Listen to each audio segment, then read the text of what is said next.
As someone on the autism spectrum, I know autism demands things like predictability, routine, and structure. If something is even slightly out of place and not being monitored the way that I think it should be, the autistic part of me has an absolute crash out until it's fixed. A few things to know about autism, and I promise this video is still about finances, so bear with me. I want to connect my experience on the autism spectrum with my experience with finances. So a few things to know first. First of all, autism loves budgets. Autism loves predictable take-home pay. And autism loves structure. If you're on the spectrum too, you probably understand this. And even if you're not, you probably understand the feeling of wanting everything to be exactly the way it's supposed to be. It's already hard being someone who wants to manage their finances well in today's world. Imagine how hard it is to be on the autism spectrum, trying to manage your finances in today's world.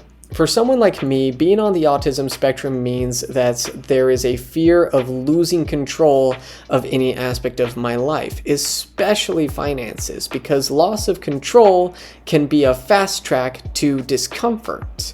So we try to stop uncomfortable times before they even have the chance to happen. As human beings, we kind of have the tendency to do this. We have the tendency to want to stop uncomfortable times or stop terrible things from happening before they even have the chance to happen.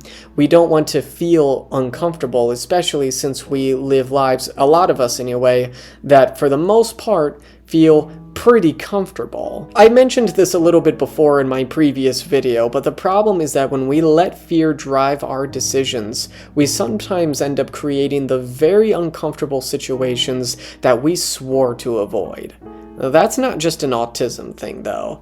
That is a human thing. Fear can push us into making decisions that cause more harm than good, leaving us in an even worse position than we were in at the beginning.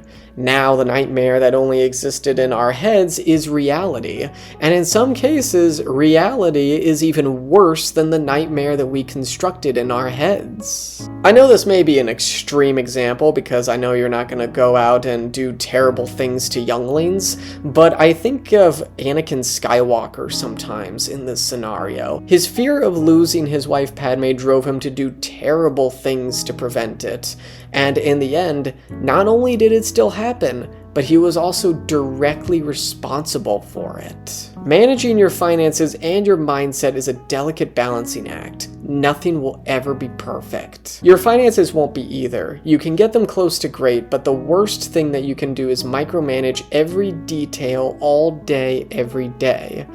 Which brings me to my second point. Point number 2 is don't micromanage the numbers. You're not going to like hearing this, but money is probably going to leave your bank account just about every single day, if not every day. Bills, necessities, emergencies, or whatever the seasonal latte was at Starbucks, all of these things contribute to the balance going down, and the balance will only go down, not up, until your next paycheck comes in. That is normal. That is part of life. Such is life, son. So don't make it a habit to wake up and have checking your bank account be the first thing you do. At this point, checking your Facebook first thing every morning would be better, and that's saying something.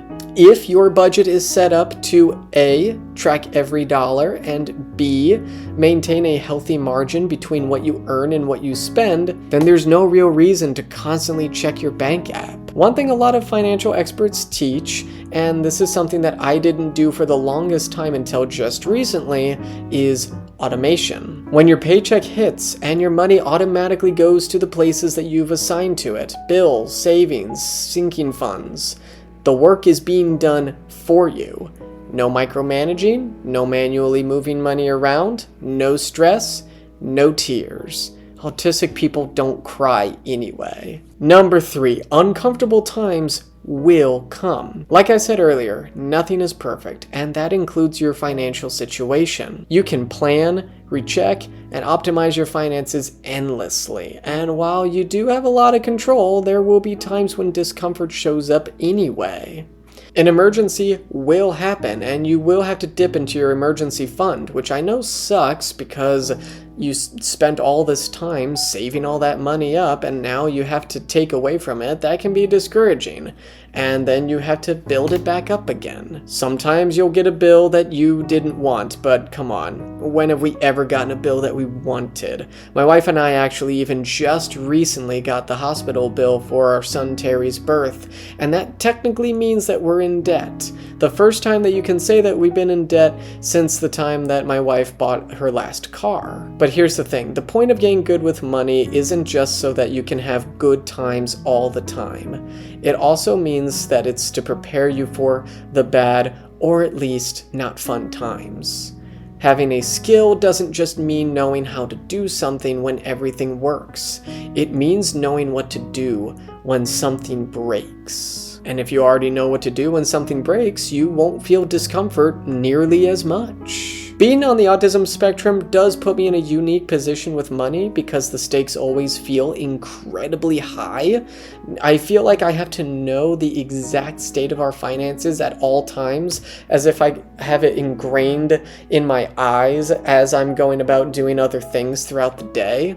And that's exhausting. Overthinking is something I'm so good at, by the way, that I could probably create an entire new YouTube channel just about that. But I can't talk about overthinking for years and years like I can talk about finances. If you don't overthink, count your blessings, sir, because you have a lot of them. So if you're on the autism spectrum too, or you tend to overthink and anguish over the numbers, remember this. Number 1, how you respond to the fear of uncomfortable times can create the uncomfortable times. For the sake of your sanity and your spouse's, don't micromanage the numbers. And number 3, uncomfortable times will come, but strong financial skills help you fix whatever breaks. Thank you so much for watching. If you liked this video, please like the video and subscribe. Join my Substack at geeksguide2enough.substack.com. And I will also encourage you to check out my book, The Glass God, which you can find in the link in the description below on Amazon. See you next time.